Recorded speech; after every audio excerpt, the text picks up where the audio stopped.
come to this because I'm a parent by adoption. We adopted our son 13 years ago, now actually 14, because he just the other day turned 16. He moved into our home when he was 2.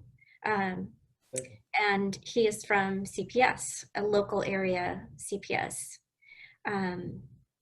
When we adopted, my husband and I saw God at work in so many ways, and not a really romantic rose-colored glasses kind of way. It was a way that I saw how much we as human beings have to do and take action and be prepared for.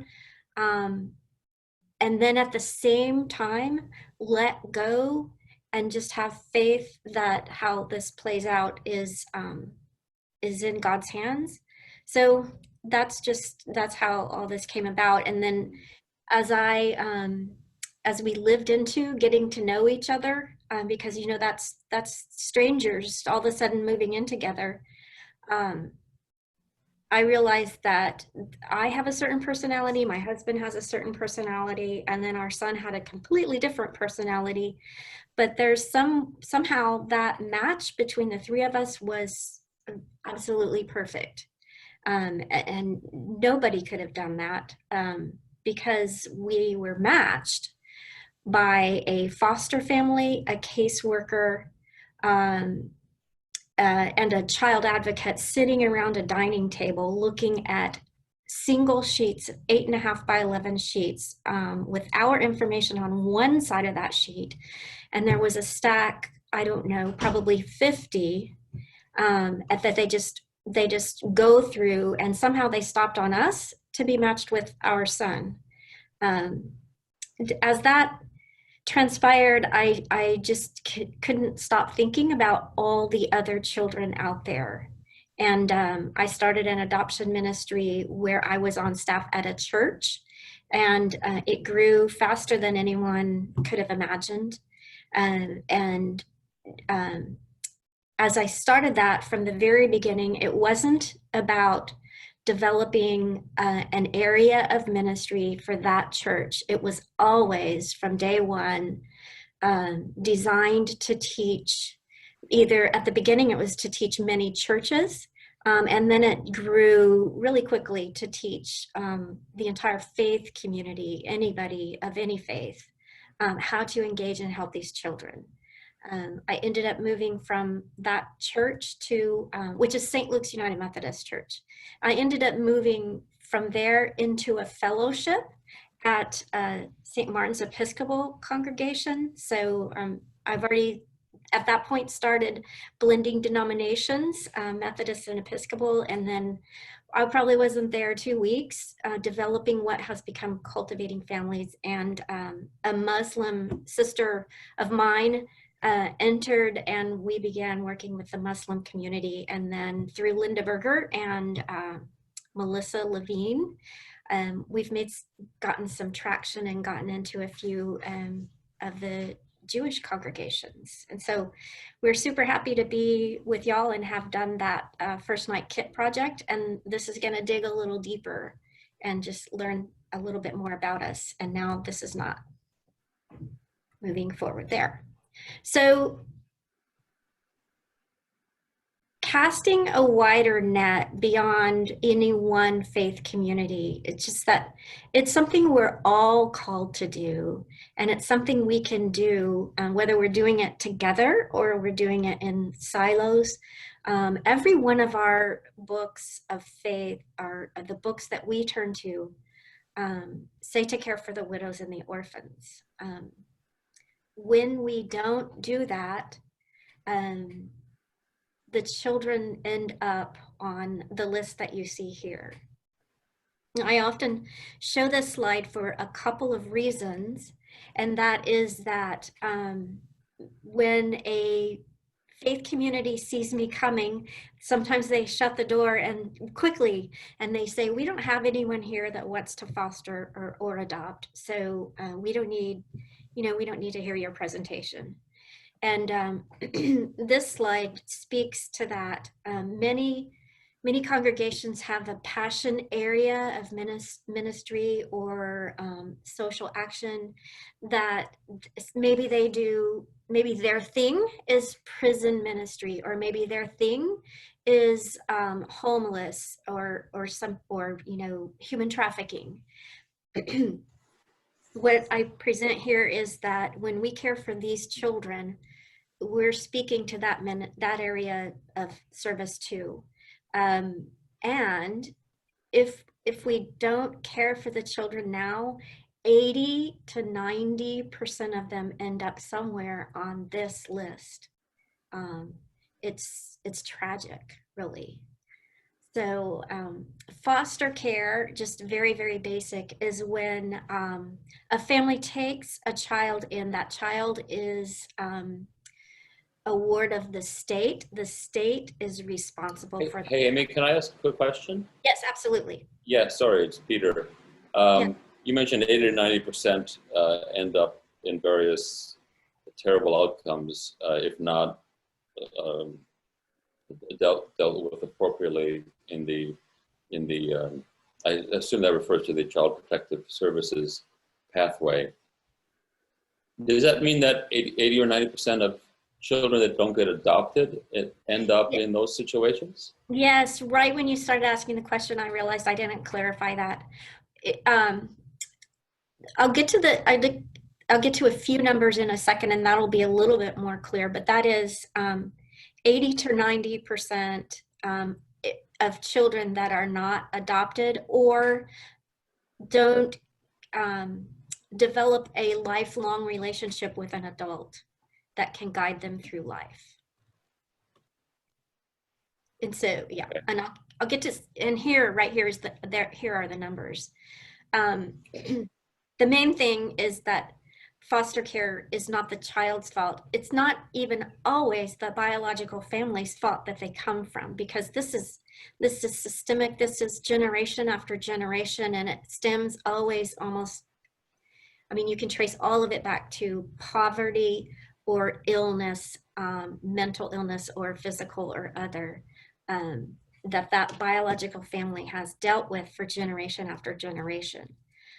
So in the Harris County, Greater Houston area, which is Harris and the adjacent surrounding counties, there's always about 6,000 children that are removed from their homes because their homes are unsafe.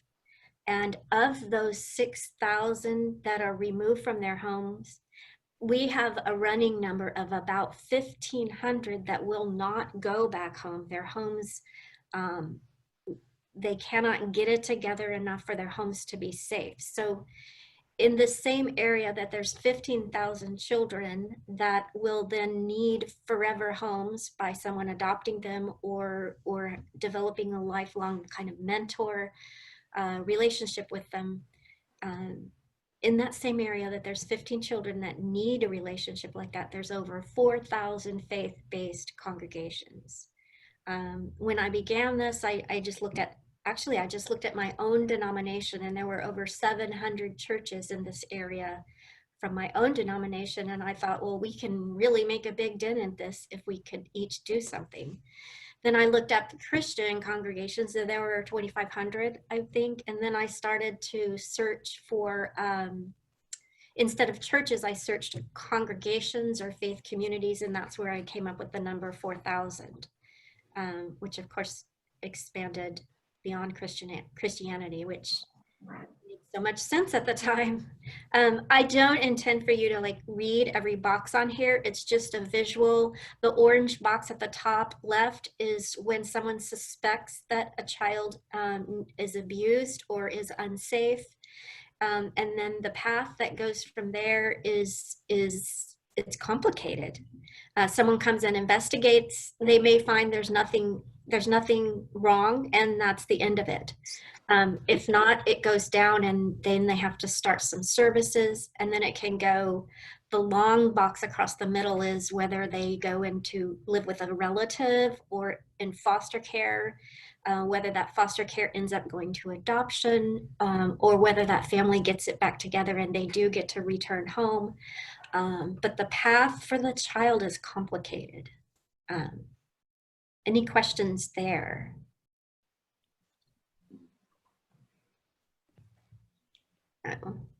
So kinship care is when a child is removed from a home, from their mom or their dad, or together with them, and but there is either a close relative or even a close neighbor or friend. They search for someone that the child knows to take them in first. If that's possible, that's the best place for them to be. If not, the child will go to a foster home. Um, what in just today, in the middle of the pandemic that we're in, uh, there are there are many children sleeping with the caseworkers in their offices because there are no foster homes for them to go to. Now, pandemic or not, that's always the case because we always have a shortage of foster homes.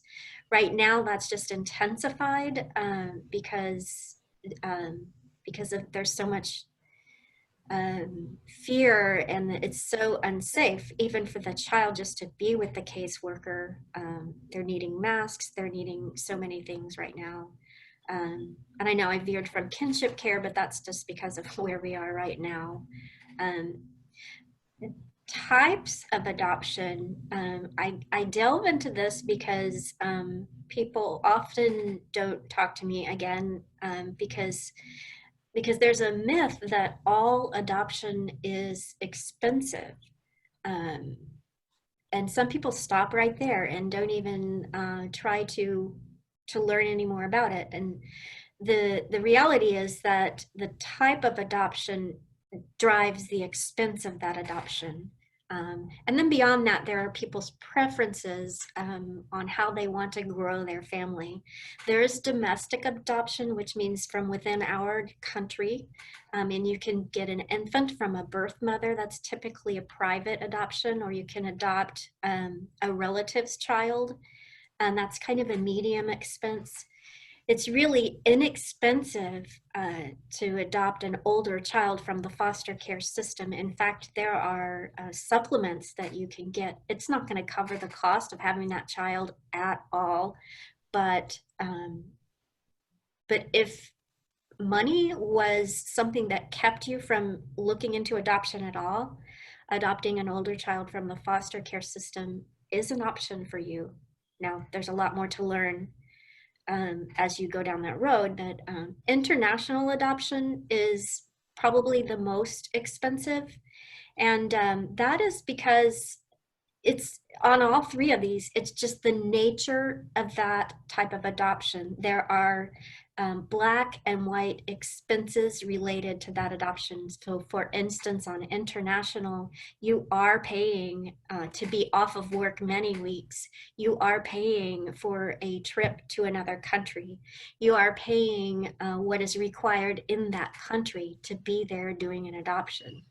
Um, on all of these types, and back up to the domestic adoption, if you're adopting an infant from a birth mother, the reason that's more expensive or in the middle is because you are paying for that birth mother's medical expenses. So on each one of those, it's not a arbitrary whether this one's expensive or that one's not. It is directly related to the cost of those adoptions. So that's just a good piece of information to know.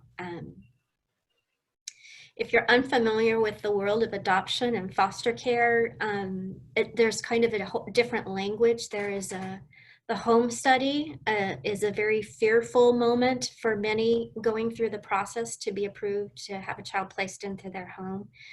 It doesn't have to be scary. There are a lot of requirements. There are a lot of hoops to jump through. There's a lot of red tape.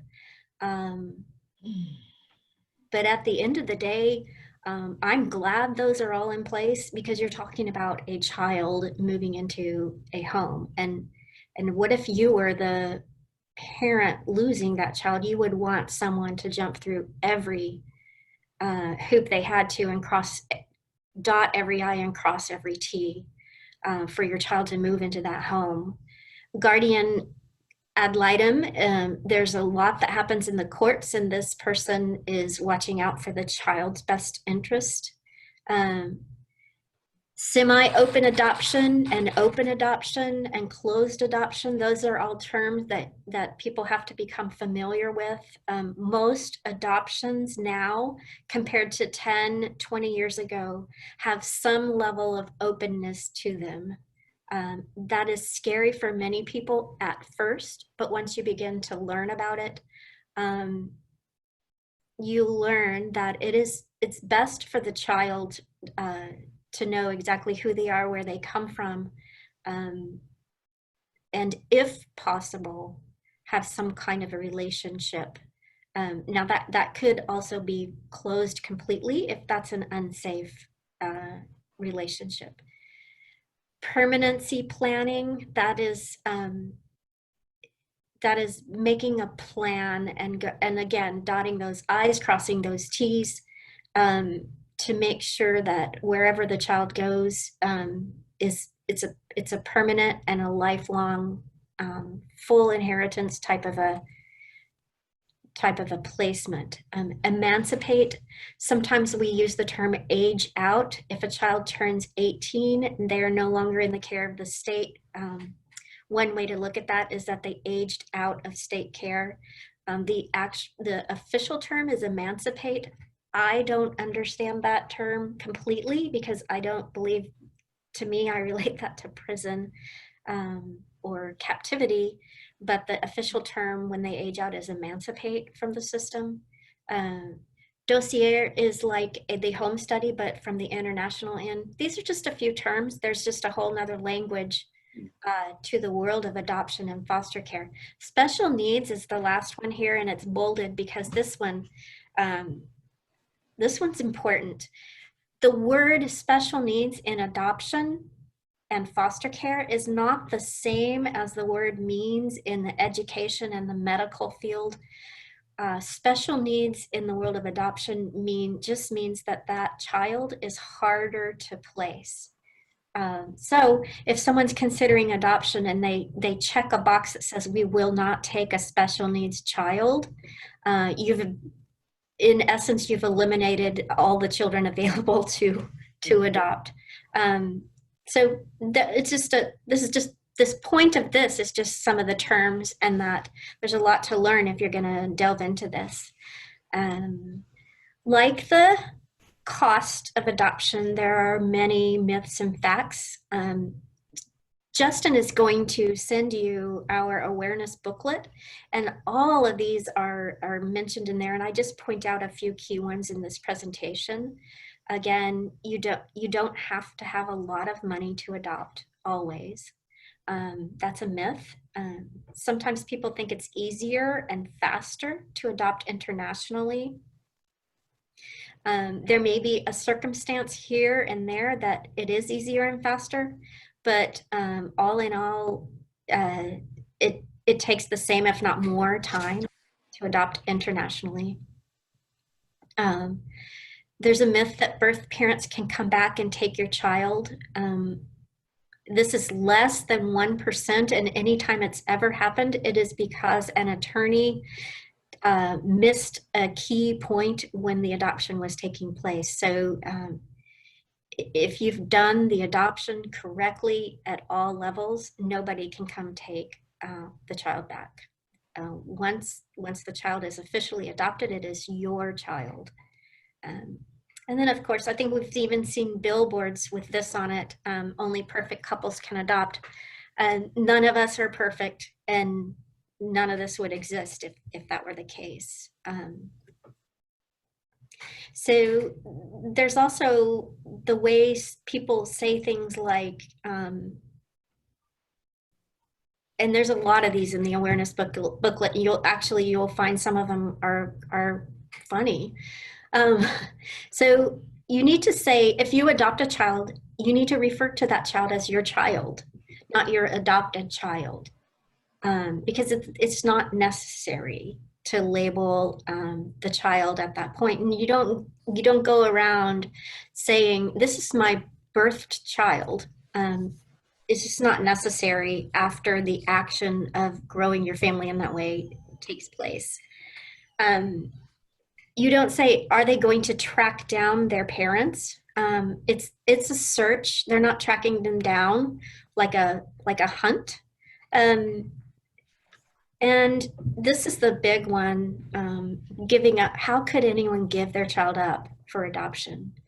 And someone doing that is placing the child for adoption. Most likely, it's someone with a huge heart, um, more love than we can imagine for that child, wanting the best life for that child, knowing that the child remaining with them is not going to be the best life for that child. Um, so, and again, there's a list of many of these things, and it's just an awareness and education about the children, about the biological families, um, and the whole world of adoption and foster care, which on this slide, adoption and foster care is not for everyone. If you look at back a few slides at the numbers where there's 1,500 children that need to find forever families or a forever healthy relationship with someone that can guide them through life. And there's over 4,000 faith communities in that same area. Um, every faith community doesn't have to have one family to foster or adopt. Everyone doesn't need to foster or adopt, but we all need to do something to help those that do foster and adopt, because it is hard. Um, it is a struggle 24/7. A child that's adopted carries with them a deep grief and loss, and they experience everything that every child experiences with that deep grief and that loss on top of that. So it's hard, and it's a lifelong experience of healing. Um, there are many, many, many joys, and there are many, many challenges, and it it's hard. I live it. So so the thing is that adoption is for some people, and helping those that do foster and adopt is for others. And there are every level you could just simply pray for the children, and that helps tremendously. Or you could not bring a child into your home, but do as much as being a child advocate, which is many, many, many hours of training and time put in, and everything in between. So if you are going to adopt, or if you have any inkling, any seed in you that thinks I might want to adopt, Cultivating Families has written a decisions course on how to make that decision, what to think through, what to just self-search and decide, should I look into bringing a child into my home, or should I help in other ways? Nothing has existed like this decisions course before it was created. What existed before that is someone decided, I think I might want to foster, or I think I might want to adopt a child. And all that existed was that you go directly to a child placing agency and begin to ask them questions, and you're actually beginning the process to do it at that point. Cultivating Families thought we needed something between the idea of doing it and starting the process. And so we developed the course where people can test that out and learn about it and decide.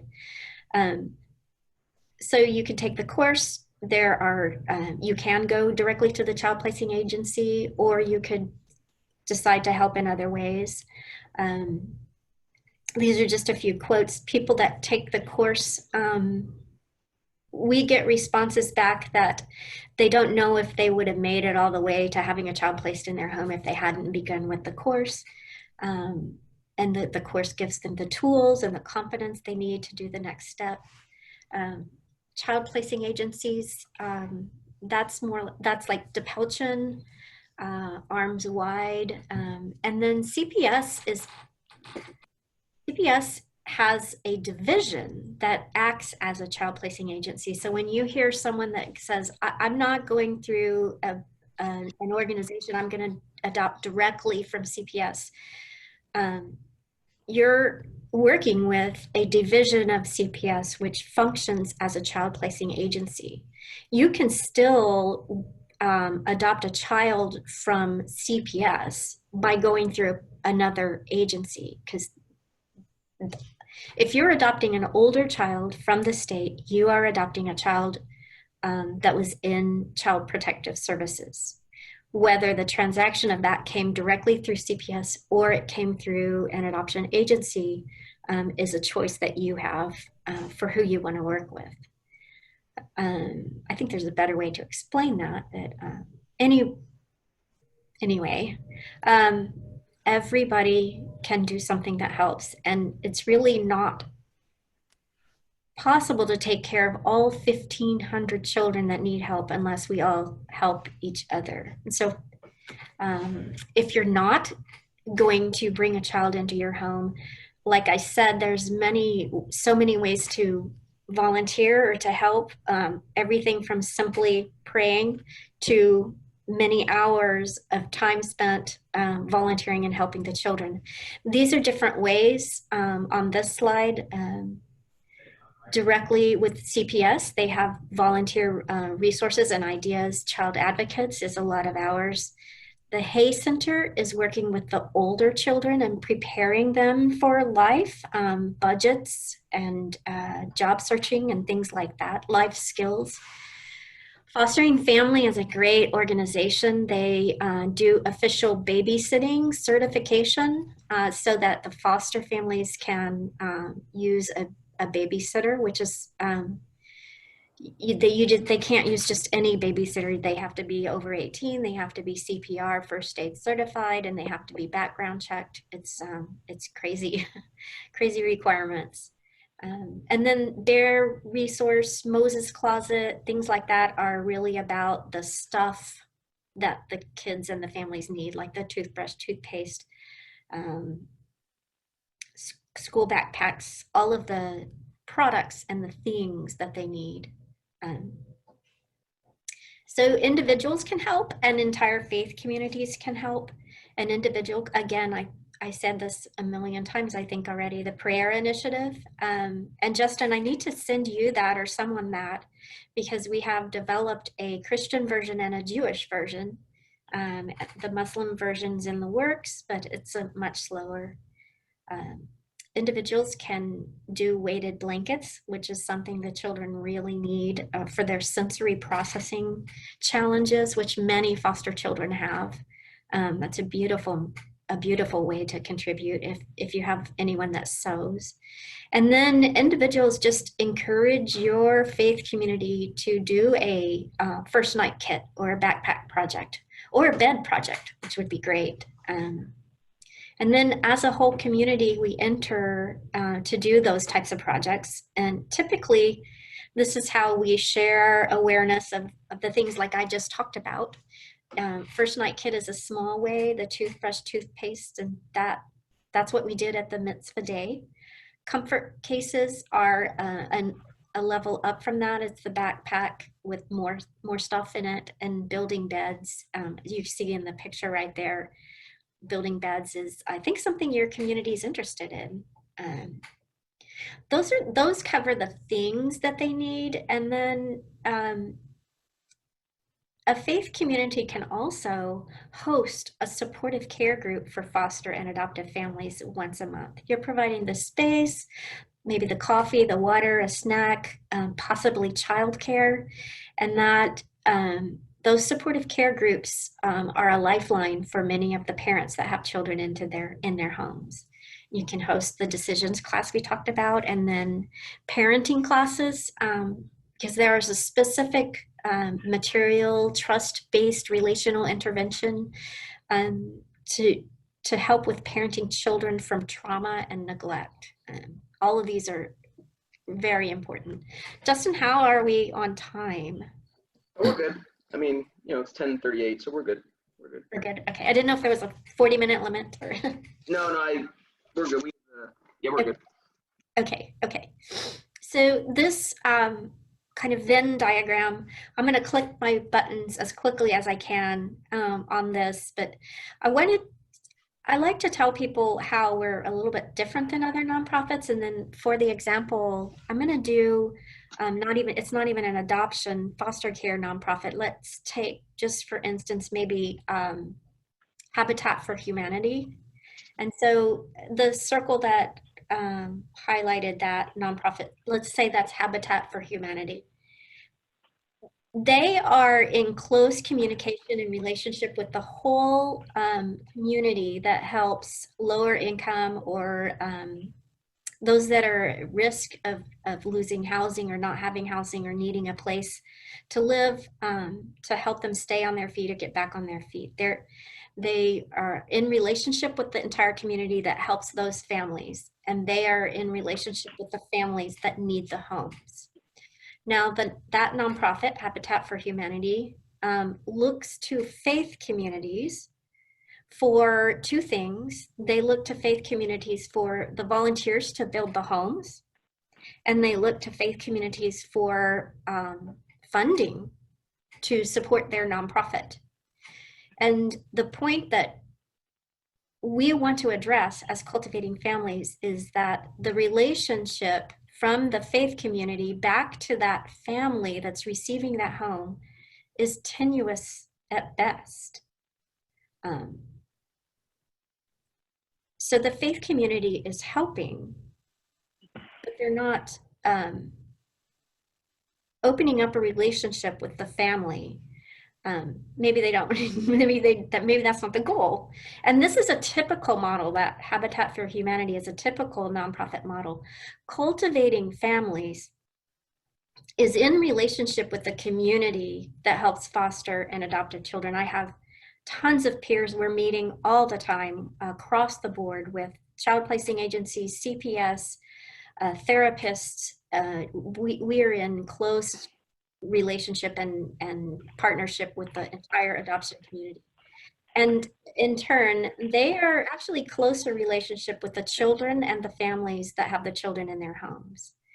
Cultivating Families looks to faith communities to equip them to run the service projects, to have a first night kit project, to have a bed build, to offer the support group in your community, to offer the decisions course, or run a trauma-informed parenting class. Either it's for parents or child care workers or whatever.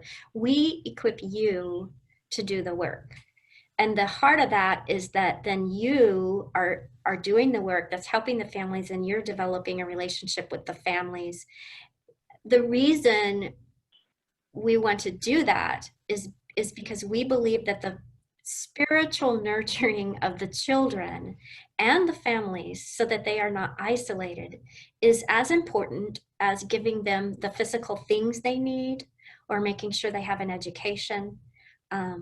Cultivating Families is not a faith-based organization. We serve the faith community, and we do that because we believe that the children need spiritual nurturing from whatever faith community they match with or are attuned to. Most people are not making sure that happens, that most are giving to, rather than developing a relationship that will develop a community. And then this, sorry, my nose, this is a form of... What I would tell a family that's considering opening their home is to count up the cost, okay? If you're gonna open your home, prepare yourself, prepare your mind, prepare your heart, prepare your home to be a sanctuary for that child. You know, make sure that you're willing to go all the way. When you make the decision to bring a child into your home, you make preparations mentally, emotionally, spiritually, to say, you know what, no matter what, I'm gonna go all the way, like you would do with your own child. If your own child made a mistake or did the wrong thing, you wouldn't say, hey, we're ejecting you from the family. Hey, we're divorcing you. It's your biological child, and you have no intention on leaving them. No matter what they did, you're in there for the long haul. So when you get ready to take a child in, that's the mindset you need to have, that when I take this child in, that now you're not someone I've taken in, you're not a project, you're not to make me look good. You are now a part of our family, and that's the way you're going to be treated.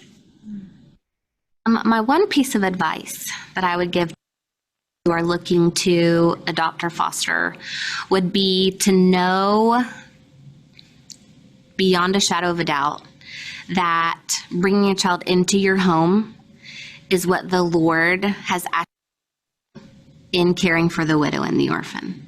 There are many other ways to care for the orphan. There's respite care, there's financial donations, there's volunteer, all these other ways that you can obey the Lord's command of caring for the widow and the orphan without actually bringing a child into your home.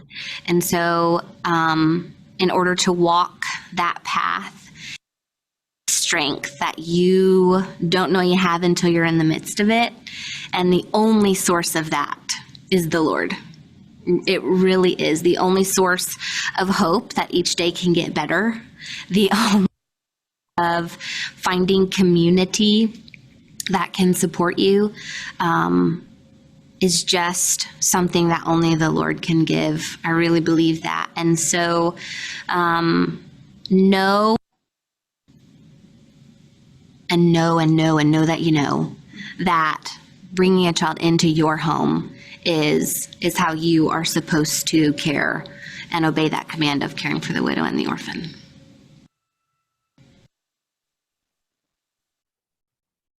So I'm sorry, I forgot to introduce that video that we say all the time in Cultivating Families. We have a lot of clips from people, and we are multi-faith, but we always explain that, each person is speaking from their faith.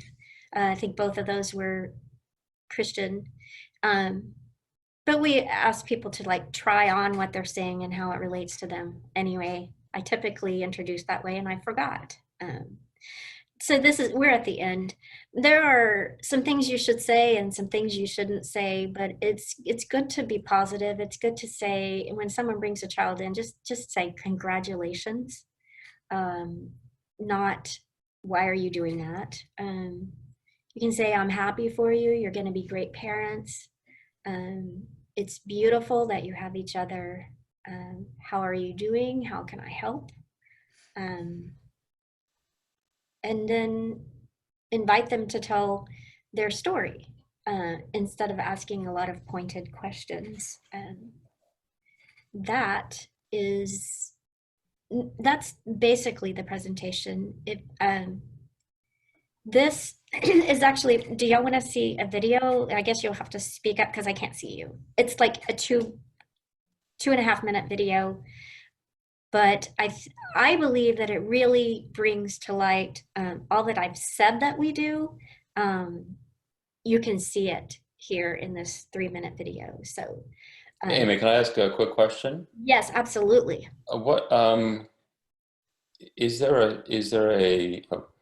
What about foster care?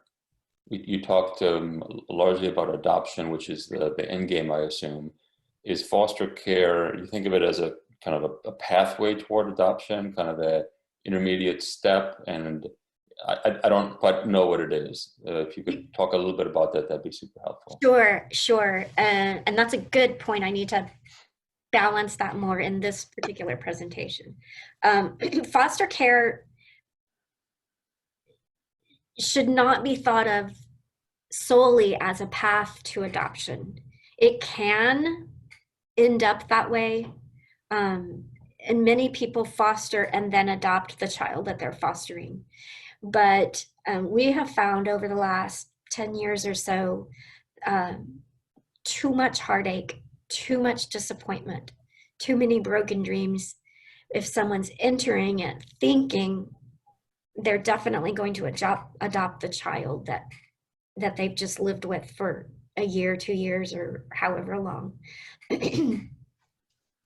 Foster care, as I mentioned, as we started, we have a desperate need in our area for more foster families to care for the children in a safe environment while they need to be cared for. But the reality is they may go back home. Many of them do. And even when it looks like they're going to remain with you forever, there may be a relative that is finally located and that child could go there. Or the biological family has done everything they need to do, checked all the boxes. They've gotten into care, they've taken parenting courses, they've gotten the job, they've made their home safe again, and the children go back there, and that's what we all want. That's the top priority. So that being said, foster care is a desperate need in our area. It's a beautiful, amazing way to help the children. And there is an opportunity sometimes to adopt the child you're fostering.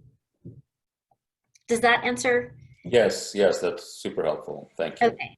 Yeah. Much of the process to be approved to have the child in your home is the same. The daily struggles while you have the child in your home are similar. You're still parenting a child from possibly trauma and neglect. You're still experiencing the school calls, the child care worker not understanding. You're still experiencing all that, and that's where the support groups are also important for foster and adoptive parents. So, okay. So I'm going to play this. It's 3 minutes or less, I believe. And then y'all might have questions that pop up after seeing this. Let me see if I can.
kind of loud.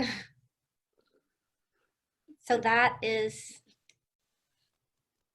it for this morning. Can I make a comment? Yes. I've been quiet.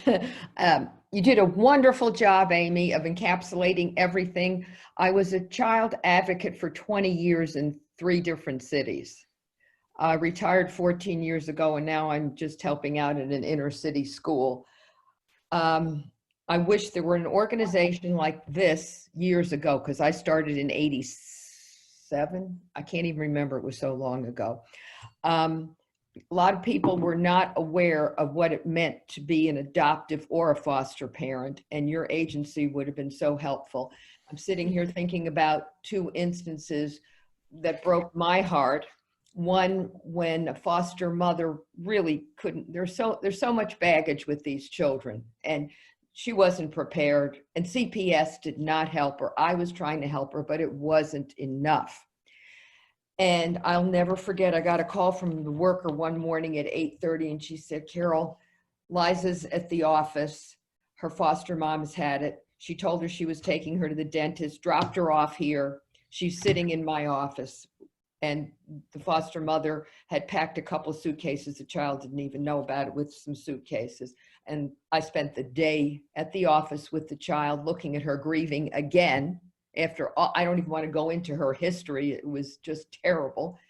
And it took her a whole day to find a place. And I told Liza, I said, I'll stay with you all night if they don't find someone. And then another case where there was a broken adoption. When a child is so hopeful and someone says, I'm taking you, you're going to be mine. And I, as an advocate, you can only make recommendations. You cannot tell CPS or the judge what to do.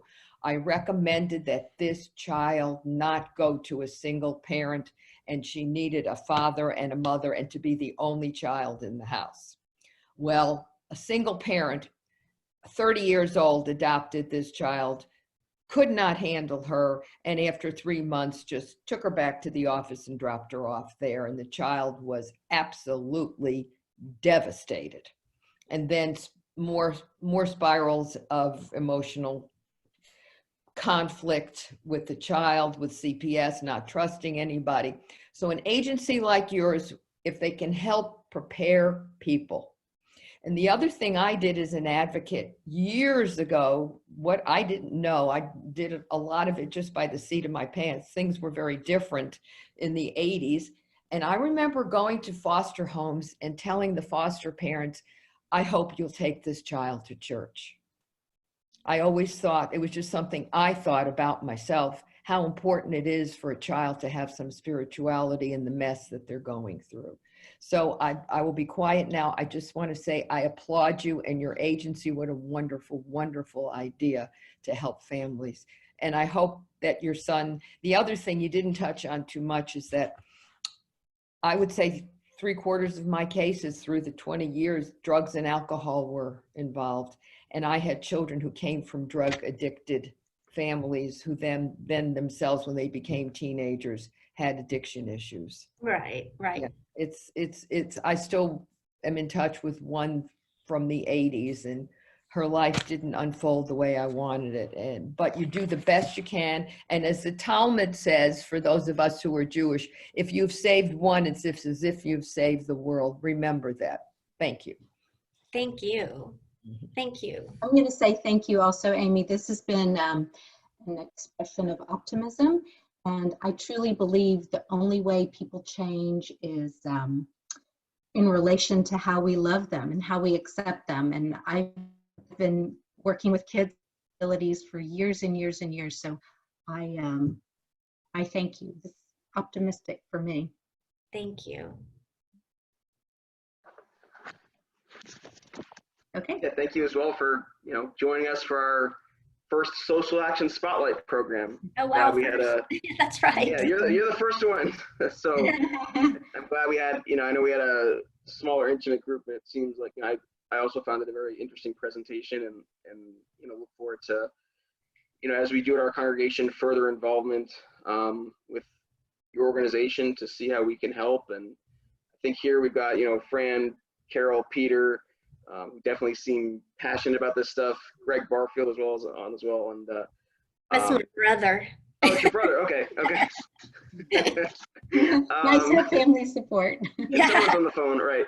So, you know, just I mean, I know I look forward to seeing your organization grow, and if there's any way that, you know, our congregation or any of us here can help out, you know, we'd love to be able to to be a part of it in some fashion. So. All right. So be sure to check our website. There's a lot more than I could even cover today. And then the front page has coronavirus needs right there on the front page too.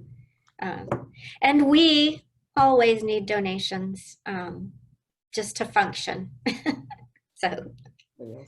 And I'll send out the awareness packet that Amy mentioned in the next couple of minutes. It's kind of an extensive packet with different information that you can kind of take home with you and use it. And you know, so the kind of this conversation, you know, extends beyond Saturday, April 11th. It kind of extends on, you know, as we move forward here, and we have a lot of reading time, right? Thank y'all. I appreciate you joining in today. Thank you. Thank you. Oh, thanks. Bye, everybody. Bye. All right. Bye, Peter. Bye, Fran. Take Bye, care. Greg. Stay healthy, everyone.